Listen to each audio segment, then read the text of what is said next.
¿Qué tal? Muy buenas noches, bienvenidos a Sin Su Permiso. Gracias por acompañarnos en el horario especial de los jueves por el Mundial Rusia 2018. Canal 33 le ha dado la bienvenida a William Meléndez, quien se une al staff para conducir 8 en punto junto a Álvaro Cruz, editor jefe de Diario El Mundo. Esta noche vamos a conversar sobre los principales temas que han sido noticia esta semana, como la situación en Nicaragua, que por supuesto ya lleva varias semanas, y la emergencia del agua. Pero antes de saludar a nuestros invitados, saludo a Francesca Falconi. Ana estará por un tema profesional fuera del país durante aproximadamente un mes, así que aquí vamos a hacerle la espera a Ana. Checa, buenas noches. Buenas noches, Lorena. Buenas noches, amigos y amigas televidentes. Un gusto estar con ustedes en este, nuevamente lo repito, horario especial debido al Mundial de Rusia 2018. Lorena. Álvaro, buenas noches. Un honor que nos acompañes esta noche, un gran gusto. Por favor, el honor es todo mío. Es un gusto estar aquí con ustedes. William, bienvenido también a tu casa, Canal 33. Gracias por acompañarnos. No, gracias a ustedes y aquí muy contento porque ya soy parte de la familia. Bueno, tengo un par de horas, digamos. Comencé el lunes en 8 en punto, entonces, pero aquí lo hacen sentirse muy bien y gracias a ustedes. Pero más de que 25 años de trayectoria. Bueno, sí, yo creo que algo podemos contribuir, algo podemos aportar, igual que ustedes, igual que Álvaro, o sea, y eso creo que es lo importante, ¿no? Canal 33 tiene una tradición muy importante de compromiso con la democracia, compromiso con la libertad de expresión, con el derecho a la libertad de prensa, entonces eso lo identifica más a uno todavía. Bueno, muchas gracias y nuevamente bienvenido. Álvaro, iniciamos contigo, uno de los principales temas que han sido madera en los periódicos, la emergencia que estamos viviendo del agua. Se habla de diferentes hipótesis, un tema de sabotaje. ¿Qué es lo que ustedes manejan? ¿Qué saben que pasó con este tema? A ver, aparentemente lo que ha sucedido es una falla técnica. Hace poco vimos en las redes sociales de ANDA precisamente que estaban reparando la tubería en esa zona. A mí me explicaba un técnico que precisamente cuando se repara esa tubería hay un vaciado del agua, no pasa por la tubería, y que es probable que cuando volvieron a poner el agua en esa reparación, en esa zona reparada, el agua hubiera causado un nivel de presión que hizo estallar los pernos y causar el problema que ha provocado el desabastecimiento. El presidente de ANDA ha dicho que es un sabotaje sin presentar mayor prueba. Por ahí vimos a la policía diciendo que se trataba de una falla técnica, que no había encontrado ningún rastro de sangre. Decía, ¿por qué lo del rastro de sangre? Porque para que nos demos una idea, si usted ha visto alguna vez la fuerza de la presión de una manguera de bomberos, que es terrible, imagínense la fuerza de la presión de esa tubería. Entonces no es tan fácil ese cuento de destapar los pernos, de zafar los pernos, porque el estallido hubiera sido terrible y hubiera golpeado a cualquier persona que lo hubiera intentado. Tendría que haber habido un accidente humano. Exactamente. Entonces yo tiendo a pensar que la tesis de la policía es más correcta que la de estar mencionando un sabotaje, ¿no? William. Fíjate que coincido un poco en lo que plantea Álvaro, porque ahí hay varios elementos que uno considera y dice, bueno, es una zona bastante inaccesible, para llegar ahí no es tan fácil. Quien pretendiera robarse parte de la infraestructura, digamos, si fuera para utilizarlo como para reciclarlo o para llevarlo a una fundidora, ocuparía lo más seguro que un vehículo. Eso de entrada.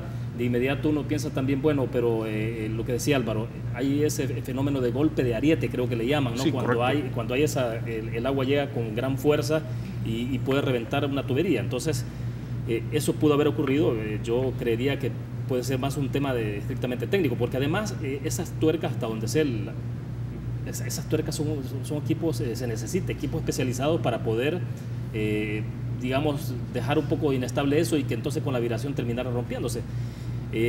Efectivamente, si hubiera alguien estado traveseando, haciendo lo que quisiera en ese sector, en ese momento, la presión es tanta que te puede matar, así de fácil.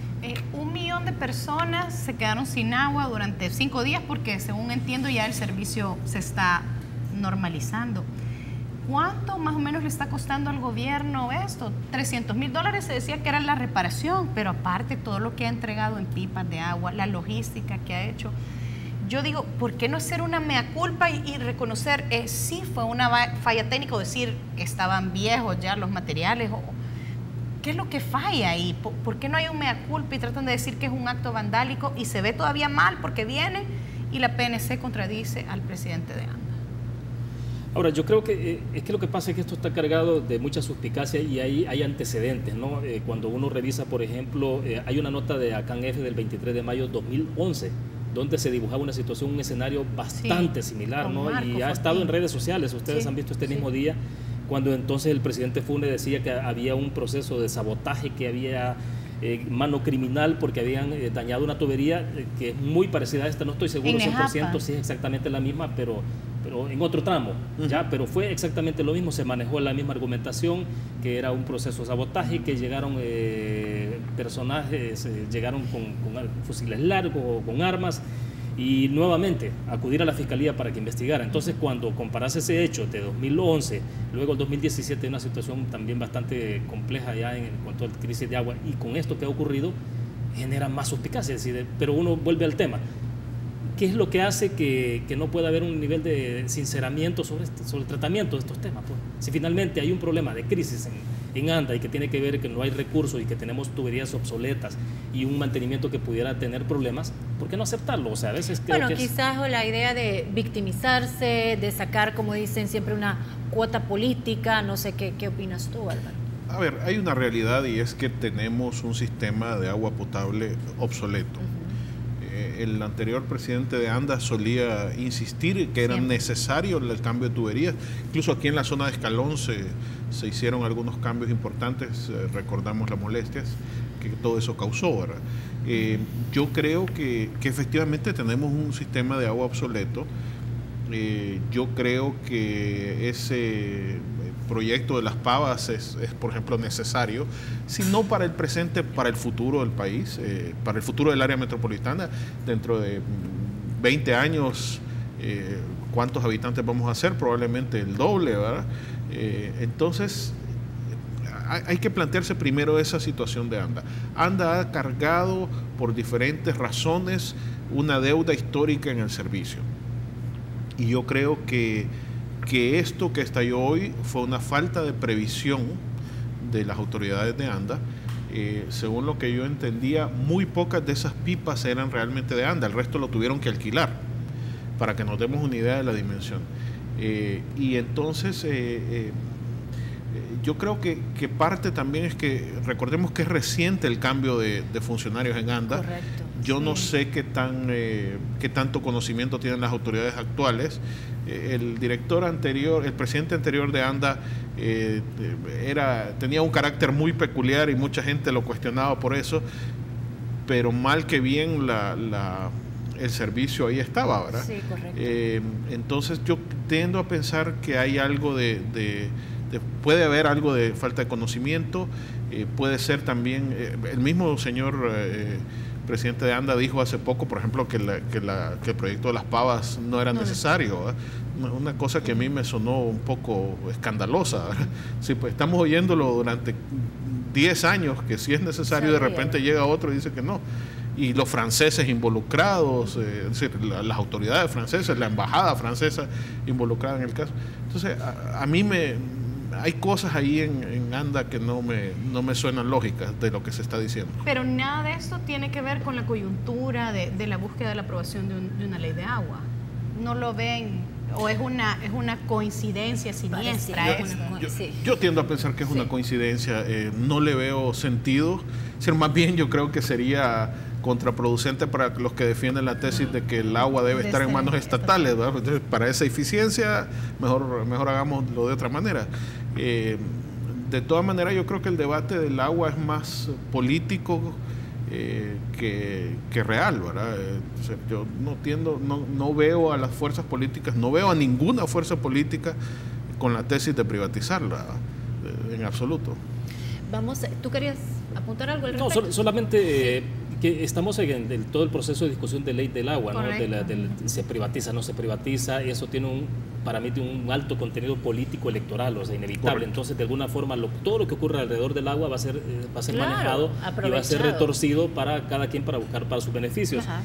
Pero claro, y al final de cuentas nadie está hablando, por ejemplo, de todo el tema de crisis financiera de ANDA, nadie está hablando de que el costo de metro cúbico de ANDA que pagamos los usuarios es bajísimo, demasiado bajo, y hay que reconocerlo, hay que sincerarnos que es muy barato, demasiado barato, que no le dan los números a ANDA. Más allá de que si ha habido problemas de corrupción o no, más allá de eso, el tema es que efectivamente no se está pagando lo que se debe. El proceso también que tiene que ver con todo el tema de focalización del subsidio. Ya ustedes vieron lo que ocurrió en la pasada administración con los cobros desmedidos que han habido. Yo conozco perfectamente abusos de gente que está pagando $400, $500 cuando antes pagaba $30. Y no hay ninguna explicación lógica para que no hay fuga de agua, el contador está en perfectas condiciones. ¿Qué pasó? Entonces, todo eso nos distrajo un poco eventualmente porque no tenemos agua, pero la discusión de fondo seguimos postergándola y es alrededor de eso, y eso es más allá de que tengamos un anteproyecto de ley de agua o no. Vamos a ir a la primera pausa comercial. Cuando regresemos vamos a conversar sobre el tema de Nicaragua. Ya volvemos. Continuamos. Álvaro, iniciamos contigo. Quisiéramos preguntarte muchas cosas específicas, pero quizá lo mejor es una breve introducción del panorama general actual de Nicaragua. ¿Cómo está la situación allá? A ver, el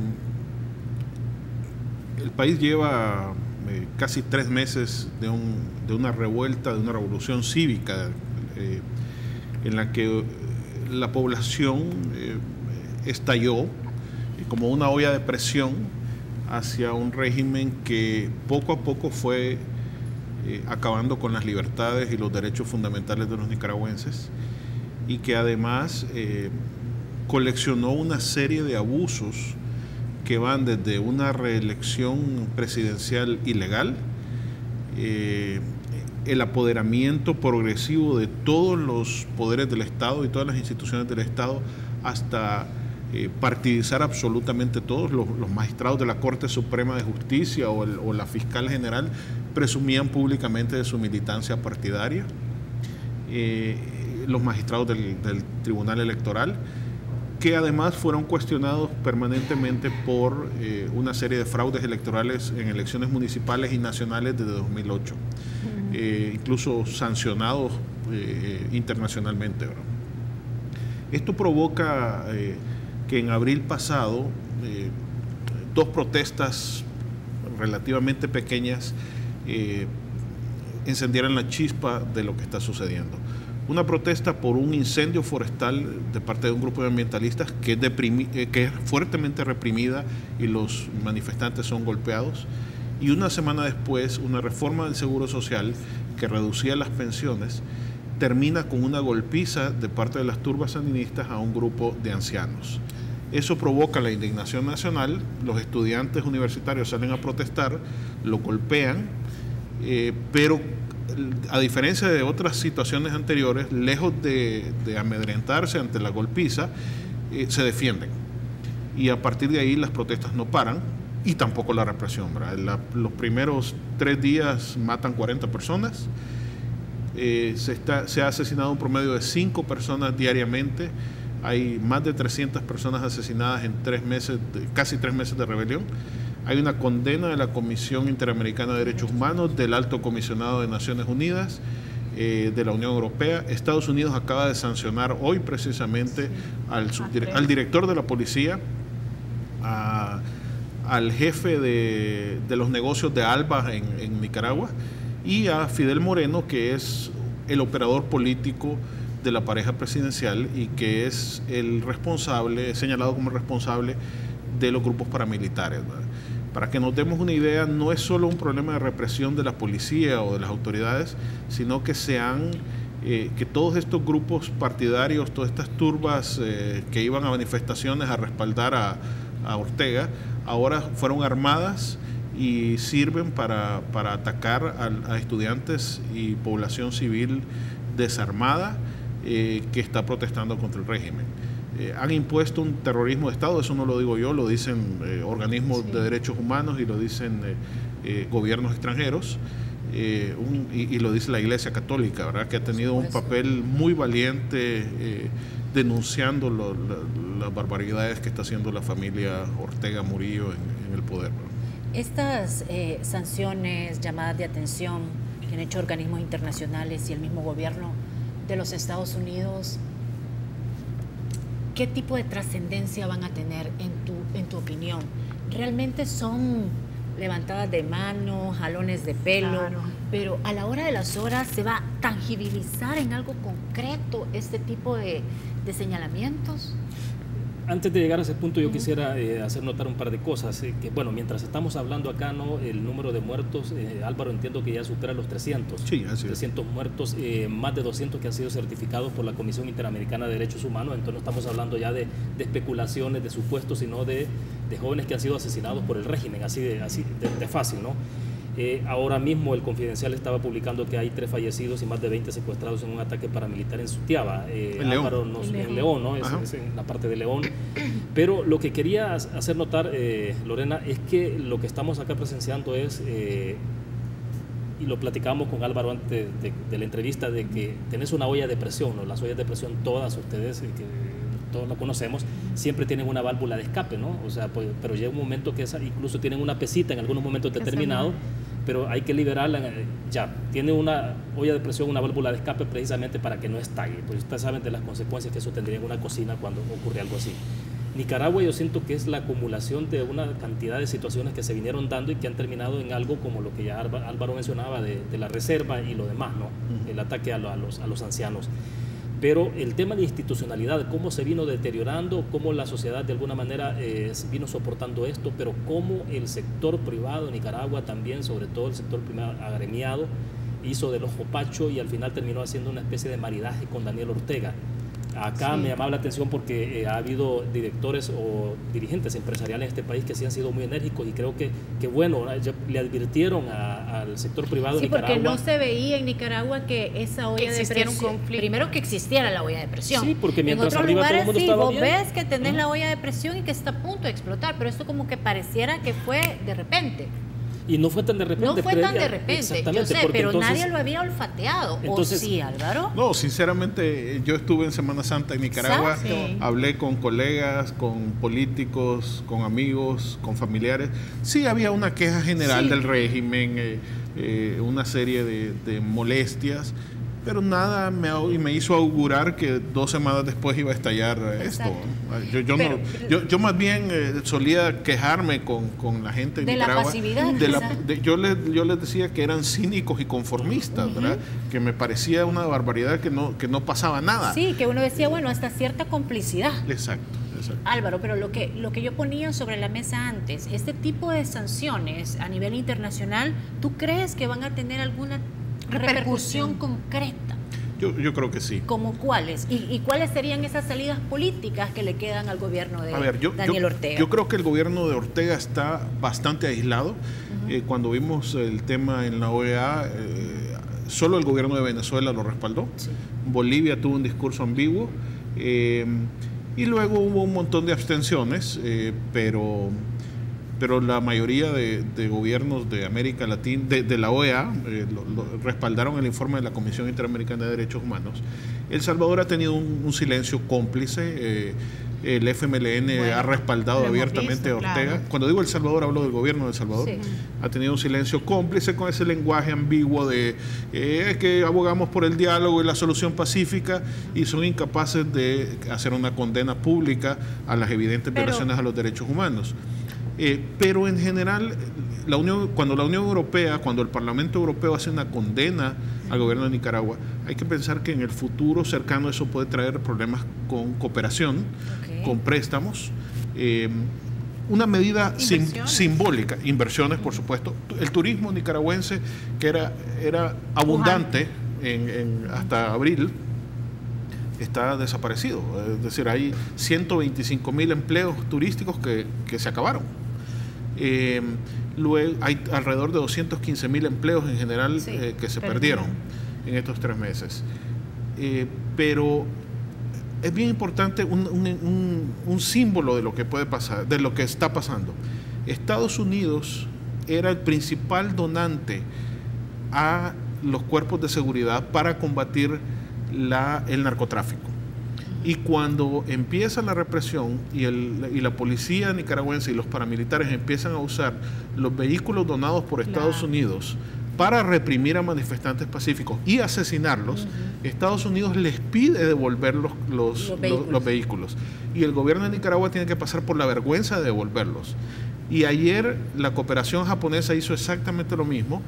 No hay devolución todavía, pero la cooperación japonesa se quejó de que estaban dándole mal uso a sus vehículos. Es decir, sí hay consecuencias. Pero ¿se puede entablar un diálogo o realmente la única salida es que se convoquen a elecciones para calmar yo creo que Ortega le apuesta a un diálogo al estilo Venezuela, cansar a la gente y luego entronizarse en el poder. La gran diferencia con Venezuela es que aquí el diálogo no es con partidos políticos, porque eso es otro elemento importante para explicar de Nicaragua. En Nicaragua los partidos políticos existentes pactaron con Ortega y son cómplices de Ortega. Los partidos políticos de verdadera oposición fueron ilegalizados por Ortega, al extremo que una decisión del Tribunal Electoral anuló las diputaciones de los diputados opositores. Es una cosa que es inexplicable. Aquí como que don Julio Olivo dijera mañana los diputados opositores son ilegales, no existen. Para que nos demos idea de la dimensión de esta barbarie. Entonces, por supuesto, aquí tenemos un Estado de Derecho con los defectos que tenga, pero lo tenemos. Y aquí la Sala de lo Constitucional hubiera parado esa barbaridad y todo el sistema hubiera funcionado. Allá no funciona porque todo responde al partido.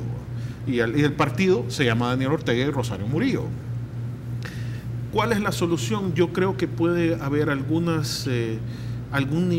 acuerdo para elecciones adelantadas. ¿Ortega querrá? Por supuesto que no. Claro. Pero creo que se va a ver forzado por las circunstancias que incluyen una quiebra del país. En los últimos 3 meses ha habido más o menos retiros del cerca del 22% de los depósitos bancarios. Y esa proporción va creciendo y va creciendo. Y eso es progresivo y puede llegar a quebrar un país, ¿verdad? Eso también puede causar problemas en las reservas. En una situación como esta, las exportaciones se reducen, las importaciones también. Lo único que puede estar creciendo son las remesas, porque los nicaragüenses en el exterior preocupados mandan dinero a su familia, pero está ese contexto también. Yo creo que Ortega va a salir, es cuestión de tiempo y de forma, pero va a salir. William, ¿tú cómo ves la salida política que puede tener Ortega? ¿Serían estas elecciones adelantadas o ves que tenga otro camino? Bueno, yo creo que es esencial un poco lo que decía Álvaro, el tema de la observación internacional, las decisiones que está tomando Estados Unidos en este momento sobre los activos. Hay que darse cuenta que la mayoría de gente que ha hecho plata y que de manera corrompida lo tiene, y justamente lo tienen en Estados Unidos, ¿no? Compran apartamentos, yates y ese tipo de cosas. Y yo creería que hoy, con estas decisiones efectivamente que está tomando Estados Unidos, les está moviendo el piso a quienes tienen el poder. Habrá que ver la Unión Europea qué otras acciones hace también. Eso puede ocurrir. Ahora, creo que es diferente a lo que está pasando en Venezuela, porque hablábamos un poco con un colega de eso, de Venezuela. ¿Por qué Venezuela no se mueve a pesar de? Uno pensaría, bueno, el tema de los recursos, el respaldo de otras naciones. En el caso de Nicaragua, no parece que, no sé, los chinos o Rusia, por ejemplo, estén ahí tan interesados en meter las manos de lleno.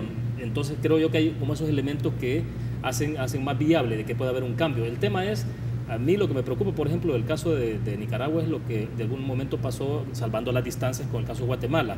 Cómo estos movimientos que se impulsan, si no tienen una cabeza visible que sea orientadora, que lleve al proceso de transición y para pasar a todo este proceso al otro lado del río, digamos, y que llegue a buen puerto el barco, ¿no? Si no se tiene un buen liderazgo es peligroso, ¿no? Porque allá en Nicaragua, y Álvaro no me dejará mentir, los partidos políticos fueron rebasados. Los jóvenes han retomado el liderazgo, pero los jóvenes, por ser jóvenes, efectivamente cometen muchos errores, ¿no? Porque no miden, porque no tienen madurez, porque no tienen el conocimiento político, los antecedentes que son importantes. Entonces ahí hay que ponerle mucho ojo a eso, porque si eso no se administra bien, si no hay quien retome el liderazgo de las protestas y de todo este movimiento, puede terminar en algo fallido también. Y Ortega parece que está dispuesto a todo, pues. Ahora, precisamente la falta de liderazgo ha sido clave, por otro lado, para que Ortega no las pueda controlar, ¿va? Porque como no hay unas cabezas visibles, entonces no las puede comprar, no los puede encarcelar, no los puede matar, ¿va? Es decir, hay una mesa, la alianza opositora es una mesa tan diversa que ahí tienen a sindicalistas de la zona franca y empresarios de alto nivel, tienen a estudiantes universitarios, a feministas pro aborto, a la Iglesia Católica, porque todos están juntos para un solo objetivo, que es la democratización del país. Tengo que ir a un corte, pero regresamos con esta pregunta. Sí. Vamos a una pausa, ya volvemos. Continuamos, Checa, tú tenías una pregunta. Sí, claro, en medio de todo este proceso que se intenta impulsar un diálogo, que se intentan establecer elecciones, ¿cómo queda la figura de Mauricio Funes? ¿Puede ser el expresidente de El Salvador utilizado como una moneda de canje por la familia Ortega Murillo para decir, les entrego a al gobierno estadounidense, por ejemplo, pero déjenme salir a mí, aunque sea por la puerta trasera? ¿Cómo queda esa figura de Mauricio Funes en medio de todo esto? ¿Valdrá tanto esa moneda de canje? Pero tiene varios asilados Ortega, entonces puede poner un medio lote. Si suma varios de esos, sí, tal vez. Yo no veo a Daniel Ortega entregando a Mauricio Funes. ¿Así? Yo creo que las lealtades partidarias, ideológicas, prevalecen más en Ortega que cualquier otra cosa. El gobierno de Daniel Ortega otorgó asilo al expresidente Funes y su familia. Yo no creo que la orden de difusión de Interpol o la petición de extradición va a funcionar mientras Daniel Ortega está en el poder. Y esto no solo tiene que ver con Funes. Tradicionalmente el gobierno de Ortega no ha entregado a ningún asilado. Y les voy a poner el ejemplo de otra persona con un problema mucho mayor que Funes y pedido por un gobierno más importante, que es el de Italia. En Nicaragua hay una persona ahí que se llama Alessio Casimirri, que es un terrorista de las Brigadas Rojas italianas, que en los años 70 participó en el secuestro y asesinato de Aldo Moro, que era un político demócrata cristiano que fue primer ministro de Italia. Italia lo ha pedido en extradición 2, 3, 4 veces y el régimen de Daniel Ortega lo ha negado.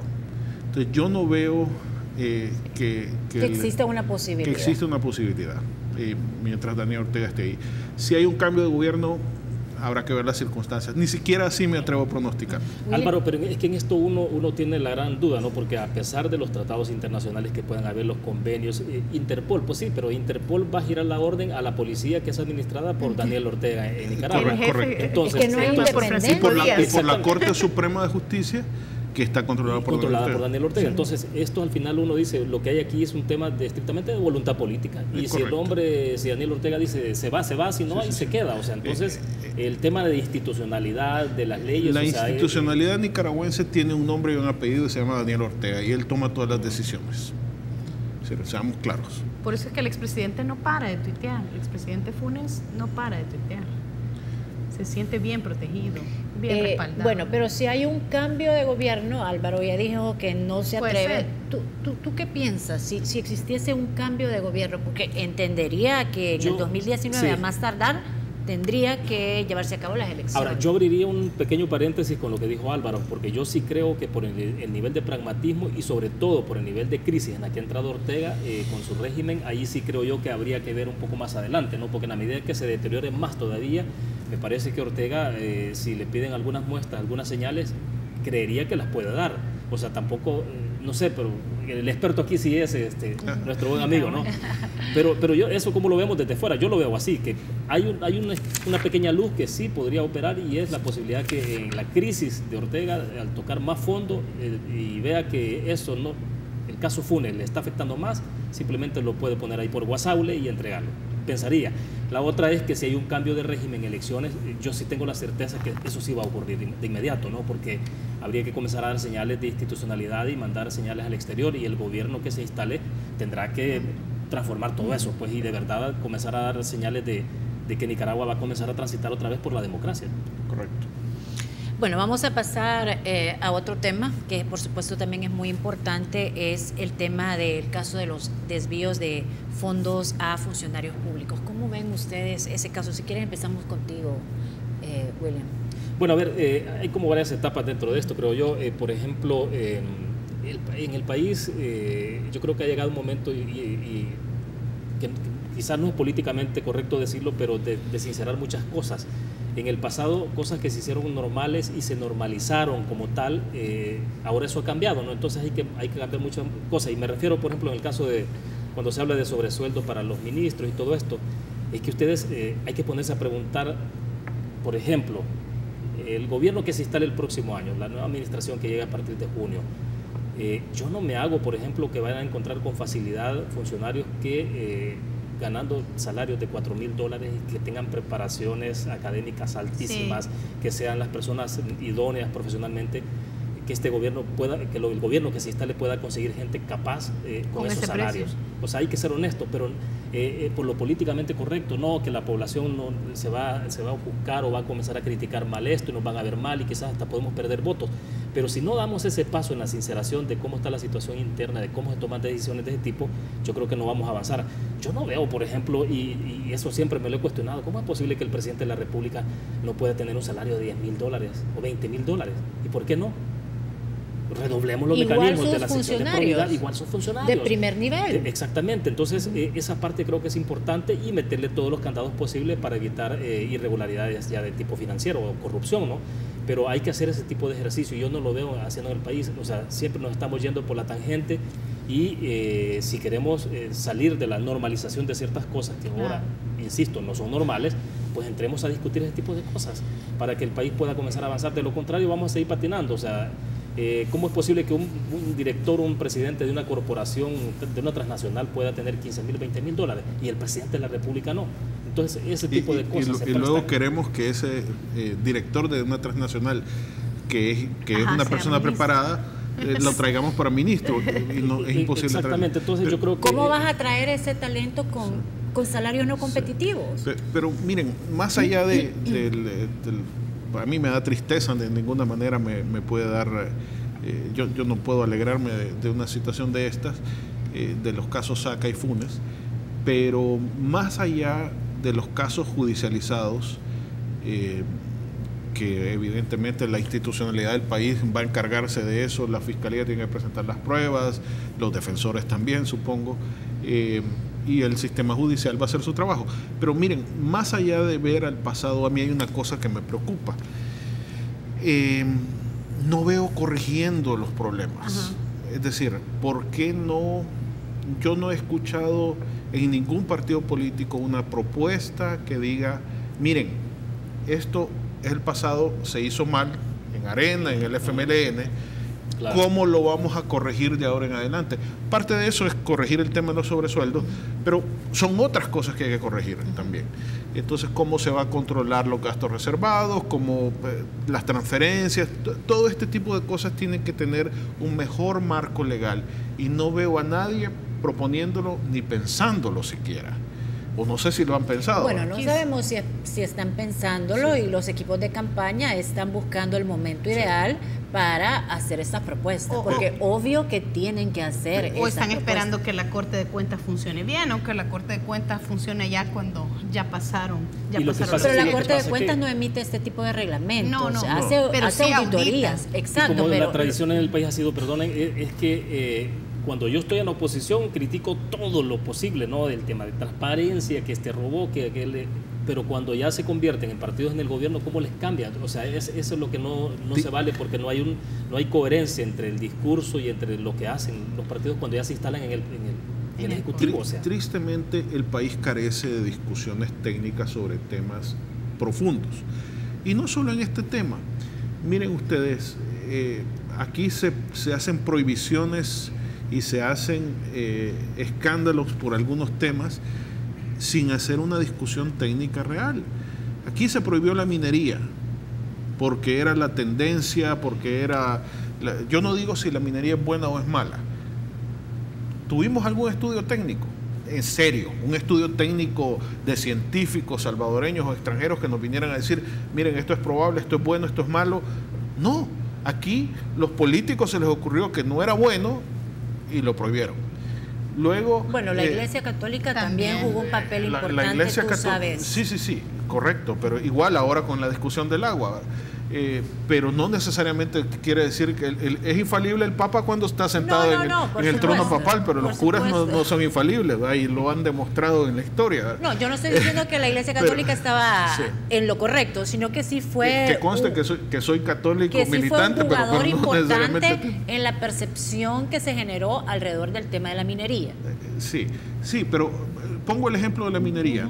Pero podemos discutir aquí cualquier tema de controversia. El aborto, el puerto, la unión, cualquier tema. Entonces aquí, sos esto, sos lo otro, sos malo, sos bueno, ¿a la base de qué? Querés privatizar. Y no hay discusiones técnicas absolutamente de nada. Y eso nos provoca que los problemas se estanquen y no los solucionemos. Y eso sucede en todos los ámbitos del país. Y a eso agregarle que ahora la tentación que hay de querer resolver los problemas a la luz de las tendencias que ocurren en Twitter, en Facebook, en redes sociales. Entonces, cuando no son las mejores discusiones, o sea, hay que ser claro que ahí no necesariamente se pueden conocer las mejores propuestas, las mejores soluciones, o no, te echan un batallón de troles y destrozan a cualquiera, ¿no? Entonces, esa tendencia también es preocupante porque eso nos está alejando más todavía, lo que dice Álvaro, de la posibilidad de que el país entre a ese proceso de sinceramiento y entonces sí podamos comenzar a establecer un parteaguas entre las cosas como se han hecho en el pasado, cuando no había legislación, cuando no teníamos una ley de acceso a la información pública, cuando el tema de transparencia ni siquiera se soñaba en el país, ¿no? Porque esto comenzó allá por el 2000, cuando comenzó apenas a hablarse de la transparencia, pero todo eso ha cambiado. Pero entonces hay que dar pasos y como permanentemente pasamos en elecciones, pues sí, todo el mundo está pensando cómo ganar la elección presidencial del próximo año y no necesariamente en entrar a una discusión de fondo que implique arriesgarse y tener ciertos costos políticos. Entonces, dar esos pasos es sumamente difícil. Bueno, vamos a la última pausa comercial, ya regresamos con el siguiente bloque. Continuamos, vamos a conversar ahora sobre la conformación de la nueva Sala de lo Constitucional. Álvaro, yo leía esta semana uno de tus editoriales donde tú bien decías que el presidente de la Sala de lo Constitucional había hecho una promesa hace 9 años y que lo único que él prometía era independencia, no dejarse presionar, que parecía que una promesa que no mucha gente le hizo caso, pero que a la final ha sido el gran éxito después de estos 9 años y que ha sido una promesa cumplida. Ese es el reto que debe de tener la próxima sala también. Es una promesa que también debemos esperar. ¿Y qué otro tipo de atributos debe de tener la nueva sala? Que si se puede hacer una sala así con los candidatos que tienen en sus manos los diputados ahorita. A ver, la principal cosa que yo creo es que los magistrados tienen que creer que son magistrados. Claro, sí. Tienen que entender que no son prolongación de las fracciones legislativas, que tienen que ser independientes, que tienen que fortalecer la institucionalidad. Y estábamos hablando de Nicaragua, y es que el otro camino es lo que está sucediendo en Nicaragua. Sí. Claro. Y ojo, la tentación de controlar partidariamente el sistema judicial y la Corte Suprema no es exclusivo de un partido. Todos los partidos lo quieren. En los gobiernos de Arena, ellos controlaban la Corte Suprema. El FMLN ha pretendido hacerlo también. El PDC, el PCN, todos quisieran tener su persona, su cuota, como les digo, como una prolongación de las fracciones legislativas. Lo que sucedió hace 9 años fue relativamente un accidente político. Literal, sí. Eligieron a 4 magistrados capaces, probos, independientes, que se creyeron magistrados y que hicieron su trabajo independiente como magistrados. Yo sí ciertamente estaba leyendo los archivos de 2009 en el periódico y fue cuando encontré una línea pequeña, una frase pequeña de Belarmino Jaime, porque la conferencia de prensa que dio fue muy breve en 2009, y dijo: yo lo único que puedo prometer es independencia. Y dijo que se había reunido con los partidos políticos y les había dicho: yo no me comprometo con ningún partido político porque yo no voy a responder a los partidos políticos. Para mí quedó claro. Y Arena, FMLN, PCN, PDC, CD, todos en algún momento, Gana, todos en algún momento han tratado de controlar la sala. Recordemos que el 743 que quiso amarrar a la sala para que las resoluciones fueran unánimes, fue también obra de Arena. Aquí realmente... Que hizo un mea culpa rapidito. Sí, pero aquí, para que nos demos cuenta de la tentación autoritaria que rodea a todos los partidos políticos, ¿verdad? Luego el tarimazo de 2012, ¿verdad? Que para mí es bien importante, yo quería mencionar esto en un contexto. Yo creo que la derrota del FMLN el 4 de marzo de 2018 empezó en el tarimazo de 2012. La gente que creía en la vocación democrática del FMLN y en el discurso de institucionalidad que tenían, dejó de creer en ellos ese día. A partir de ahí hubo una ruptura importante de mucha gente que había confiado, por ejemplo, en el discurso del presidente Funes sobre ese aspecto. Sí, claro. Y el 743 y todo esto fue un momento de ruptura. Yo creo que en ese momento todos los ciudadanos caímos en cuenta de que había que defender a la sala y a la institucionalidad del país. Y había que defenderla de Arena también, no solo del FMLN, de Arena que quiso con ese 743 controlarlos. Entonces, eso hay que recordarlo, porque hoy también hay tentaciones de algunos tarimazos contra la sala, contra la fiscalía, y hay que evitarlo, ¿verdad? No podemos comprometer el futuro institucional del país. Yo pensaría que, bueno, puede sonar un poco a exageración, pero creería que la vida institucional, el sistema democrático descansó en 4, en 5 personas durante estos 9 años, y eso hay que reconocerlo. Que lo decía Álvaro, el camino que nos apuntaba era el de Nicaragua, sí, es cierto, o sea, y esta sala yo creo que logró mantener, preservar el sistema democrático a través de sus resoluciones, a través de la preservación de todos los, con resoluciones, incluso la última que sacaron esta semana que tiene que ver con los derechos a la salud en este país, en el caso de los hemofílicos y otra cantidad de enfermedades en las que han tenido que intervenir por el bien de la población, y eso, por ejemplo, dice mucho del nivel de rasero o de la vara que estableció esta sala de lo constitucional, porque es como uno de los legados más importantes que ha dejado, ¿no?